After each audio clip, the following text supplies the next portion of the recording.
But here's where the story turns, because I had done one really brilliant thing in my life. I married well. I had met the funniest person I knew, and we hit it off, and we made each other laugh, and we still do. We did this morning on my way over here. She came from a home largely without stigma, where people told each other what they thought. She's from Chicago, you know how it is. They were loud and demonstrative, and the first time I had a fight with her, I thought, oh, well, I guess now we've broken up.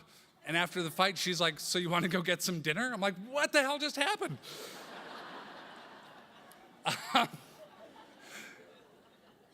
And so as I begin to fall apart after our first child is born, she says, you need to go to the doctor. And I say, no, I'm fine.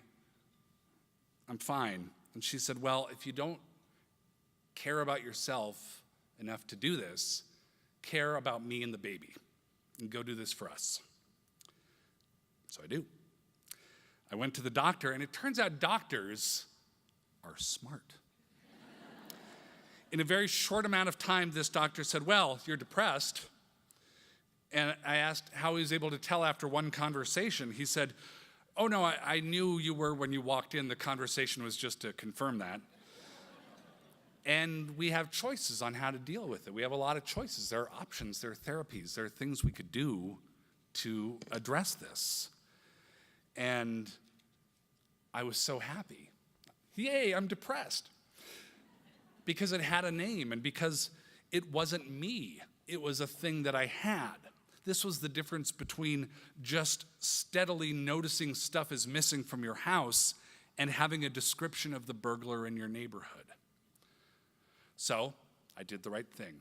I took my meds sporadically and blew off therapy appointments and acted like knowing the problem and treating the problem were the same thing. I turned up the radio, basically, instead of fixing the engine. That way you don't hear the clunking sound and the grinding sound and the sound of things breaking down. I'm sitting in my office in Seattle on April 4th, 2007, when my wife calls. And she tells me that my brother Rick had shot himself in the head down in San Diego, where he had lived for many years, in and out of homelessness, but seemingly sober and on the upswing for a while. Is he dead? I asked, with complete calm and shock. She said she didn't know, but I needed to get to the airport to meet my mom and my sister to fly down there. He was still alive last we heard. He's in the hospital.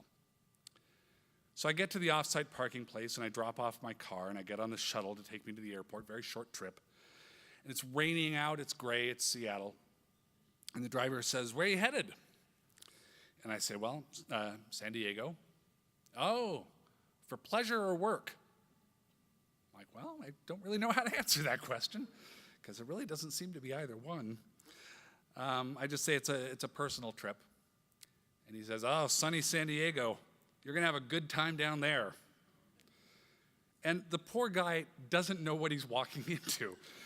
And even though I don't know if my big brother, my idol, the guy who taught me how to drive, is still alive, and even though I didn't know he was at this desperate place in his mental health, I kind of smile because it's funny.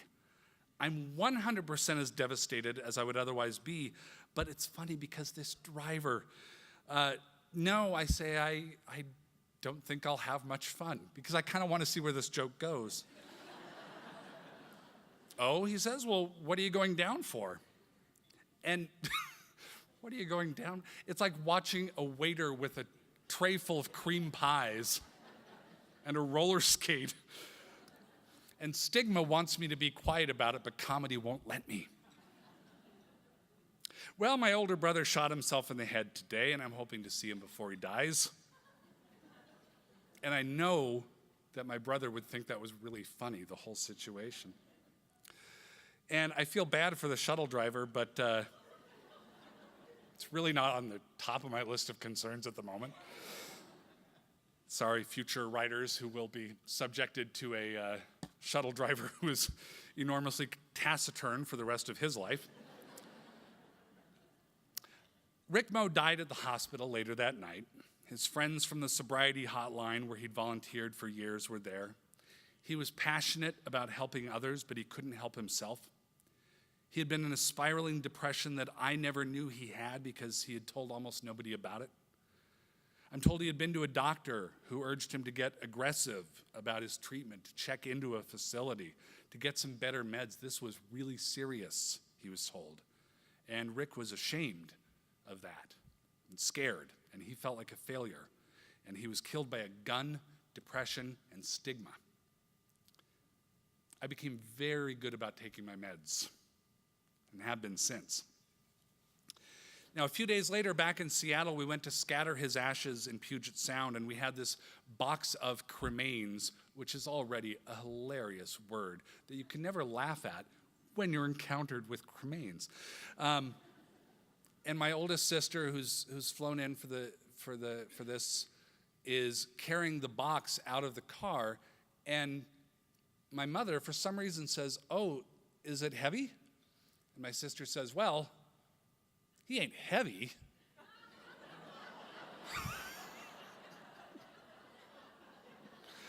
I mean, we were all devastated. We weren't over it. I'm not over it. I'll never be over it. But give it up. It was a good line. And at the time we were saying goodbye to him, I thought, I don't want this to happen to other people. This sucks.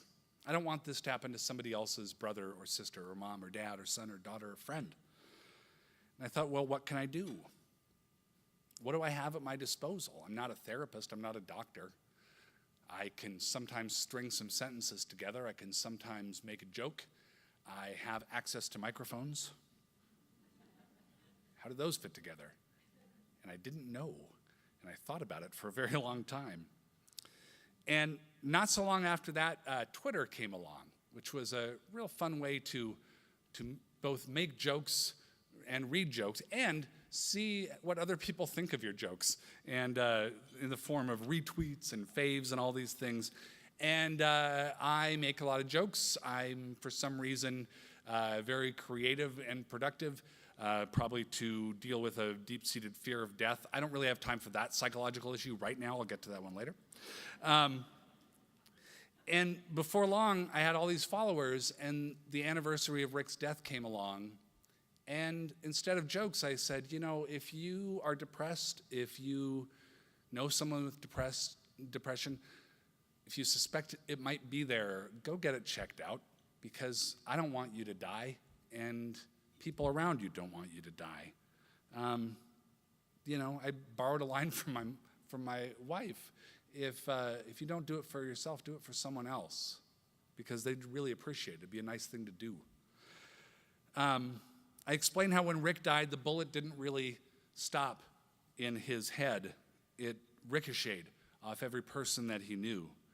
It hit our mother, it hit me, my siblings, it hit his friends who were dedicated to helping people recover.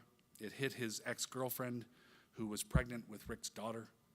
It hit his daughter who was still months from being born. And it kept on ricocheting. And I explained in Twitter, and a whole long series of tweets, because 140 characters, that unless we start treating mental illness as a health crisis and not a character flaw, the bodies are going to keep piling up. Until we call suicide by name and schizophrenia and PTSD and everything else by name, we're going to let those things win. We can't let those things win. We can't run things in the paper that say so-and-so died alone, or died at home, or died suddenly, because everyone knows what it means, and if we don't name it, then we're indicating to people that they should be ashamed of it, and they should cover it up, and they shouldn't tell anybody, and more people suffer, and more people die.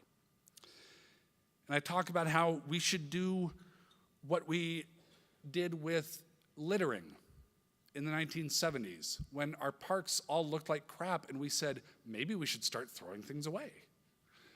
And in the 80s with drunk driving, when we said, maybe people shouldn't drink and drive so much because of all the dead people that happen as a result. And these are all sensible things. I don't know who's in charge of deciding this zeitgeist. Smoking is another one. We just said, hey, look at all the dead bodies. Let's cut this out. But our society can change. I want mental health to be the next thing on that list. I don't know who to talk to, if it's God or Beyonce or the Freemasons or what. I would like to place mental health on the docket for their consideration. So I wrote about a lot of stuff like that, and it made up a fraction of a percent of all my tweets. But when I wrote about mental health, things exploded. I heard from so many people who were blown away that I was talking about this. There was such a hunger for an open discussion about depression, much so, more so than all my tweets about my idea for a movie called Fart Cop. I heard from celebrities, I heard from medical professionals, I heard from regular people saying, I read your tweet and I think I'm going to get to a doctor. And I felt really good about that. So I wrote more about it, and I got asked to give speeches here and there for suicide prevention programs, and I talked about my brother, but I didn't really talk about myself so much and my own struggles that had frankly gotten a lot worse since he died and required much more aggressive combat on my part. Because part of what grief does is it takes away your reserves. It takes away your ability to fight off upsetting things. A parking ticket can devastate you. And if you compound depression with grief, it's really pretty nasty. So I was fighting all this, fighting like hell, privately, quietly, because of stigma. And you might think, well, John, hadn't you attacked the world for not being open about depression? And aren't you a hypocrite by dealing with this and not being honest about it? And even though I don't know you, and that's a rather forward thing to say, yes. Because I was afraid. I was, by that point, a public figure. I was on the air. I got recognized when I went some places. And I didn't want to jeopardize my future or my career or something. But I couldn't live with hypocrisy anymore. And so I went to the HR department at my work at Minnesota Public Radio, and I said, I'm thinking of kind of coming out of the closet as a depressed person, and I don't know what that does for my prospects. And the person in HR said, well, I think you should do it because people will listen to you, and that'll make things better. Okay,